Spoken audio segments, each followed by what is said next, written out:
चिन्योट के करीब रजोवा सदात में दरख्तों के बीच छुपा हुआ एक ऐसा कब्रिस्तान है जहां दिन में भी अजीब सी खामोशी होती है और लोग कहते हैं, और उन्हीं कब्रों के दरमियान एक ऐसा मकबरा है।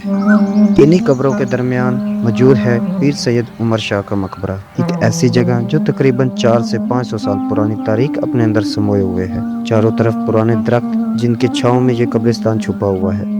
हवा जब इनसे टकराती है तो लगता है जैसे माजी की आवाज़ें सुनाई दे रही हों। मकामी रिवायत के मुताबिक पीर सैयद उमर शाह एक रूहानी बुजुर्ग थे जिनके बारे में मशहूर है कि वो सांप को पकड़कर छांटा बना लेते थे, और कहते हैं वो कच्ची दीवारों पर बैठते और जब कहते चलो तो दीवार चलने लगती थी। मैंने खुद एक बुजुर्ग से बात की जिन्होंने अपनी जिंदगी का वाक़या सुनाया। वो कहते हैं कि मेरी 3 शादियाँ हुई मगर औलाद ना हुई, फिर वो यहाँ आए, दुआ मांगी और चौथी शादी के बाद उन्हें 4 बेटे और 1 बेटी नसीब हुई।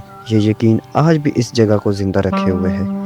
जब मैं इस मकबरे के अंदर दाखिल हुआ तो एक सब्ज रंग की कब्र नजर आई जो एक पलंग नुमा साख्त पर बनी हुई थी। उसके इर्द गिर्द फैला हुआ कब्रिस्तान जहाँ बेशुमार पुरानी कब्रें मौजूद हैं, कुछ मिट चुकी हैं और कुछ आज भी वक्त के साथ खड़ी हैं। ये जगह सिर्फ एक मज़ार नहीं, ये रजवा सदात की शान शौकत और एक पुरानी रियासत की निशानी है।